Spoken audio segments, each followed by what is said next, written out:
All right, let's start with a big question. What's the one thing your competitors absolutely cannot copy? I'll give you a hint. It's not your product, and it's definitely not your price. It's actually the one true moat in modern business.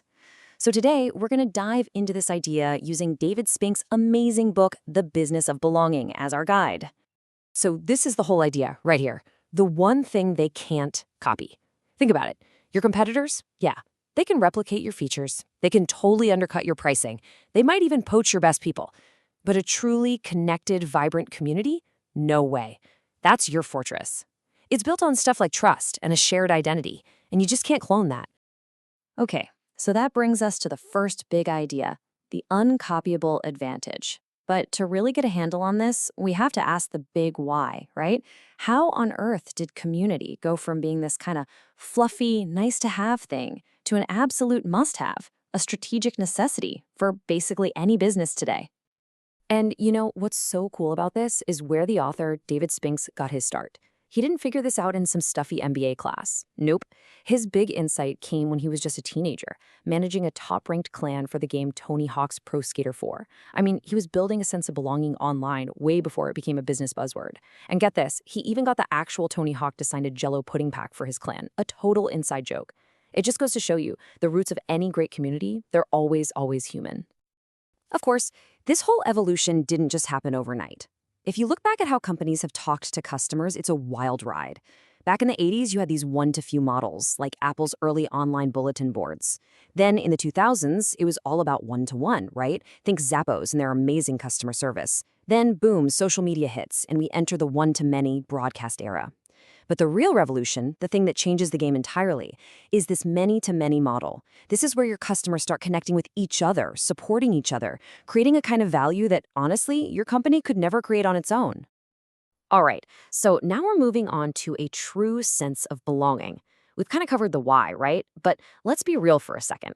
That word, community, it gets thrown around so much, it's almost lost its meaning. So what are we actually talking about here? What's a real community beyond just the marketing buzzword? Well, the book does a great job of grounding this in an actual psychological framework, which I love. It's called the sense of community theory. And the key takeaway is that a community isn't just a mailing list, it's not a bunch of social media followers, it's a genuine feeling. A feeling that you belong, that you matter to the other people there, and this deep down trust that your needs are going to be met, not just by the company, but by the group itself. And that feeling, it's not magic. It's built on 4 really specific factors. First, you need membership, that sense of I'm one of you. Then you need influence, the feeling that your voice actually matters and that you can affect the group. Third is integration and fulfillment of needs. Basically, you're getting something real out of being there. And finally, and maybe most importantly, a shared emotional connection. You've gone through stuff together. If you're missing any one of these, you don't really have a community. You just have an audience. Okay, this next part is where the rubber really meets the road. We've talked theory, now let's get practical with the SPACES model. Because how do you take this powerful, fuzzy feeling of belonging and connect it to cold, hard, measurable business results? Well, the book gives us an awesome framework for exactly that. I mean, this is it, isn't it? This is the million-dollar question that gets asked in every single boardroom. Okay, that's great, but how does all this community stuff actually impact our bottom line? And the SPACES model provides a really clear answer, breaking it down into 6 key areas where community drives real, tangible value. For instance, S is for support, right? This is when members help each other out, which can dramatically lower your costs. Or think about C for contribution, where your users are actually creating value for you. A perfect example is Duolingo's community-built language courses. Each letter in SPACES represents a direct line from community activity to a business outcome you can actually track. But here's the secret sauce to making the SPACES model work, and this is so important. You do not try to do everything at once. The book shares this great story about Erica Kuhl at Salesforce. When she was building their now legendary community, she didn't try to tackle all 6 areas. She focused on just one, support. She picked an objective she could measure, cost savings, and she absolutely crushed it.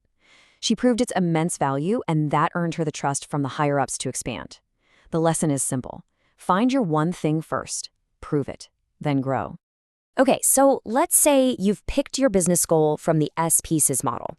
Now, the focus totally shifts to the member.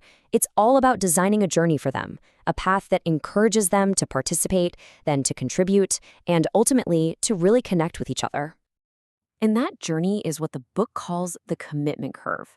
It's such a simple but brilliant idea. Basically, people don't just show up on day one and become community superstars. It just doesn't work that way. Most people start out as passive observers, the lurkers. Then, with the right encouragement, some become active. Maybe they'll like a post or ask a question. A smaller group will graduate to being power users, and a tiny, super dedicated fraction will become leaders. The whole key here is to design small, easy first steps. You have to guide people along that curve, making it easy for them to go deeper over time. So what's the hook that pulls people along that curve? Sphinx has this fantastic phrase for it. I absolutely love this. People come for the utility, stay for the unity. Think about it. Someone probably joins your community for a practical reason, to solve a problem, to get an answer. That's the utility. But the reason they stay, the reason they stick around and get more involved, is because they start forming real relationships and feel that connection to other members. That's the unity. All right, so when you start putting all these pieces together, you get to the final big idea, that this is good for business and it's good for humanity. You start to realize that building a community, well, it isn't just another smart business tactic. It really taps into something much, much deeper. And you can really see it here. It's like two sides of the exact same coin. What your CFO sees on a spreadsheet as increased retention, a member actually feels as a sense of belonging. What the business calls lower costs, the community is experiencing as meaningful connection. Your competitive moat is built on their emotional safety. It's the same thing, just seen through two different lenses. Ultimately, this is about completely reframing what a business even is. The book makes this powerful argument that a business is just another kind of community. It's made up of employees, partners, customers, everyone. And as the author says, all communities need financial sustainability in order to exist and thrive. It's not about commerce versus community. They need each other. So I want to leave you with this final thought. We live in this really strange, paradoxical time, right? We're more digitally connected than ever before, but so many of us feel more socially isolated.